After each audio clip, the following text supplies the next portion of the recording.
नमस्कार मेरे प्यारे साथियों, कैसे हैं आप लोग। मेरा नाम है प्रशांत और आपका स्वागत है इस चैनल पे। तो भाई एक क्वेरी बहुत ज़्यादा रहती है कि जब मैं बैंक ज्वाइन करूंगा तो मेरे शुरुआती दिन कैसे बीतेंगे, मैं एडजस्ट कर पाऊंगा कि नहीं, शुरुआत में मेरा काम कैसा रहेगा, मतलब काम का लोड ज़्यादा रहेगा कि कम रहेगा, मैं शुरू में बैंक जाके क्या करूंगा, कैसे बात करूंगा, बहुत सारी चीज़ें रहती हैं। तो आज मैं इस वीडियो में आपको बताने वाला हूँ कि मेरा शुरुआती दिन कैसा बीता है। इससे आप समझ पाओगे कि कैसा बीतेगा आपका दिन। थोड़ा-सा तो इधर-उधर हो सकता है, लेकिन मोटा-मोटी चीज़ें वही रहती हैं। तो देखो, जब मैंने बैंक जॉइन किया था तो मुझे डायरेक्ट ब्रांच भेज दिया गया था। मैंने एक्सपेक्ट किया था कि भाई मुझे ट्रेनिंग मिलेगी, उसके बाद कुछ सीख लूँगा, उसके बाद जाके मैं काम करूँगा। लेकिन मेरे बैंक को लगा कि नहीं, ये बंदा बहुत ज़्यादा मेधावी है और इसके बैच के जितने लोग हैं वो बहुत मेधावी हैं। इनको ब्रांच दे दिया जाए। तो मुझे ब्रांच दे दिया गया और मेरे बैच के जितने भी बच्चे थे उनको ब्रांच दे दिया गया।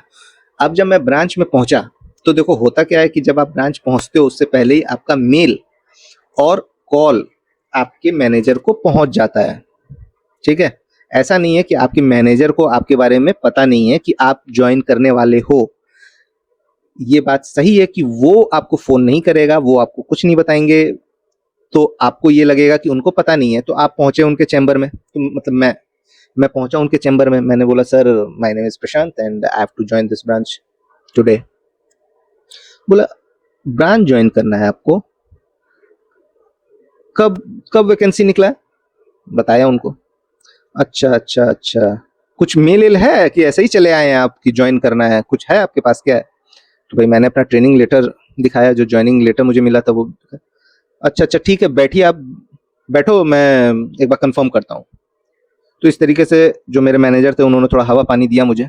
ठीक है, मैं भी भाई नया बंदा था तो थोड़ा सा डरा हुआ था यार, कहीं ऐसा ना हो ये बोल दे कि नहीं नहीं, ये तो कैसे आप आ गए, ये यहाँ तो आना ही नहीं है आपको, तो ये तो वैकेंसी कुछ उल्टा पुल्टा हुआ है, आपका तो नाम ही नहीं है कहीं। लेकिन मैं उस समय नहीं जानता था कि भाई इनके हाथ में कितना पावर है, क्या है नहीं है, ये मैं नहीं जानता। तो मुझे लगता था कि भाई सुप्रीम पावर है। ठीक है, तो मैं बहुत डरा हुआ था। थोड़ी देर के बाद उन्होंने फिर से मुझे बुलाया अपने केबिन में और उसके बाद एक स्टाफ को बुलाया। बोले कि देखो, ये प्रशांत ने आज ज्वाइन किया है, तो उसको जो है सारे स्टाफ से मिलवा दो। तो फिर गया, सारे स्टाफ से मिलवा दिया गया मुझे। स्टाफ से मिल लिए। फिर उसके बाद मुझे तो खुजली थी भाई काम करने की। तो भाई काम करने के लिए मैं बेचैन था। तो जब इंट्रोडक्शन करके फिर से केबिन में पहुंचा तो मैंने मैनेजर को बोला कि सर क्या काम करना होगा सर, मुझे बताइए। तो वो स्माइल दिए, बोले कि तुम बैठो, जहाँ सीट मिल रही है सीट देखो और बैठो। अब भाई साहब, मुझे बड़ा ब्रांच था, मुझे 1 घंटा लग गया सीट खोजने में, क्योंकि कोई भी सीट भाई साहब खाली नहीं थी। सारे सीट पे लोग बैठे हुए थे, सारे कंप्यूटर चल रहे थे। अब मुझे खोजने में, अब तो पहले मुझे समझ में ना आया कि यहाँ पे चपरासी कौन है और स्टाफ कौन है भाई। ठीक है, किसको बोलूं, किसको बताऊं कि भाई हमारे लिए सीट लगाओ। तो एक व्यक्ति को मैंने पकड़ा कि भैया ये मैं नया स्टाफ हूँ, नया ज्वाइन किया मैंने। ठीक है, तो चेयर और टेबल, हाँ हाँ ठीक है, लाते हैं, रुकिए। फिर उसके लिए 20 मिनट बैठा। 20 मिनट बाद वो एक कुर्सी लेके आया, एक टेबल खाली था, वहां मुझे बैठा दिया उसने। कंप्यूटर कुछ नहीं। ठीक है, तो फिर शुरुआत के जो मेरा दिन था वो ऐसे ही बीता कि हाँ, जो आए वो मुझे एक काम पकड़ा के चला जाए। ठीक है कि अच्छा प्रशांत, अच्छा नया नया ज्वाइन किया, सुनिए ना प्रशांत जी, थोड़ा ये वाला देखिए ना, ये वाला लिस्ट जरा कॉल कर दीजिए ना कस्टमर को, ये थोड़ा सा पीपीएफ वाले हैं, इन लोगों को फोन कर दीजिए। तो उन लोगों को फोन किया। वो लिस्ट जैसे खत्म हुआ, दूसरा लिस्ट मिल गया कि अच्छा सुनिए ना, वो वाला लिस्ट खत्म हो गया है ना, सुनिए ना प्रशांत जी, ये देखिए ना, ये सब जो कस्टमर हैं इन लोगों का केवाईसी नहीं हुआ है, तो केवाईसी के लिए इन लोगों को फोन करना है। वो फोन किया।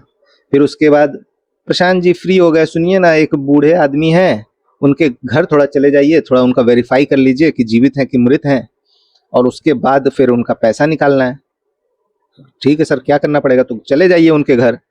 फिर भाई उनके घर गया। तो यही सब काम मेरा शुरुआत के, आप पकड़ लो 8-10 दिन तब तक चला मेरा ये सब काम, जब तक कि कैश वाला बंदा छुट्टी ना ले लिया। जिस दिन कैश वाले बंदे ने छुट्टी ले लिया उस दिन आई मेरी बली की बारी। उस दिन मैनेजर ने बोला कि भाई नया लड़का आया है, इसको कैश में बैठाओ, थोड़ा सा कैश सीखेगा। तो कैश सीखने के लिए, पहले नए बंदे को सीखने के लिए पहला दिन कैश में बैठा दिया जाएगा, शुरुआत में कैश में बैठा दिया जाएगा। तो भाई करना पड़ता है, मानना पड़ता है। फिर मैनेजर ने बोल दिया है तो भाई सुनना तो पड़ेगा। फिर मैं कैश में बैठा 14-15 दिन के बाद। एक बंदा था जो मेरा हेल्प करने के लिए वो बराबर मेरे काउंटर के पीछे खड़ा रहा। मुझे शुरू में बता दिया गया था कि भाई ऐसे-ऐसे कैश लेना है, इस मेन्यू में लेना है, ऐसे लेना है, वैसे लेना है। तो शुरुआत के कुछ दिनों में कैश किया, फिर उसके बाद फिर कोई एब्सेंट हो गया, फिर उसके सीट पे बैठा, फिर कोई एब्सेंट हो गया, फिर उसकी सीट पे बैठा। तो शुरुआत के आप पकड़ लो 5 महीने मेरा अपना कोई काम नहीं था। जो व्यक्ति छुट्टी पे गया है, मुझे उसका काम करना है। तो मुझे हो गया सारी जगह घूमते क्या होता है कि जब आप सब जगह भ्रमण करते रहते हो तो आपको नॉलेज हो जाता है। तो मेरे साथ भी वही हुआ 6-7 महीने जब इधर-उधर किया तो नॉलेज पूरा हो गया। अब किसी तरीके के डर की बात नहीं थी। तो कहने का मतलब है कि बैंक में आपकी जो असली ट्रेनिंग होती है वो ऐसे ही होती है। आप सोच के जाते हो कुछ होता है कुछ, ठीक है? तो शुरुआती दिन में आपका जो होता है ना कि आपको कोई परमानेंट काम नहीं होता है। आप खाली सब्स्टिट्यूट होते हो सबके। कोई उधर छुट्टी में चला गया उसका काम करना है, कोई बीमार पड़ गया उसका काम करना है, कोई दूसरे लीव में चला गया उसका काम करना है। वो करते-करते ना सब चीज़ थोड़ा-थोड़ा करते-करते जब रिपीटेड होते रहता है ना, तो आप काम सीख जाते हो। इसलिए मैं अपने नए-नए भाई लोगों को समझाता हूँ कि ज़्यादा काम करने के लिए भावुक मत होइए। ये बैंक है, बैंक आपसे काम करवा लेगा। आप बहुत शार्प माइंड हो या आप डल माइंड हो उसकी चिंता मत करिए, बैंक आपसे काम करवा लेगा, सारा काम वो आपसे करवाएगा, ठीक है? तो जितना दिन आपको एन्जॉय करने का मिल रहा है, एन्जॉय करिए। तो अब वीडियो को खत्म करता हूँ क्योंकि वीडियो बहुत लंबी हो गई है। आई होप कि आपको मज़ा आया होगा। इस चैनल को लाइक और सब्सक्राइब किए बिना मत जाइएगा क्योंकि आपका सपोर्ट हमारे लिए बहुत ज़रूरी है। Bye bye.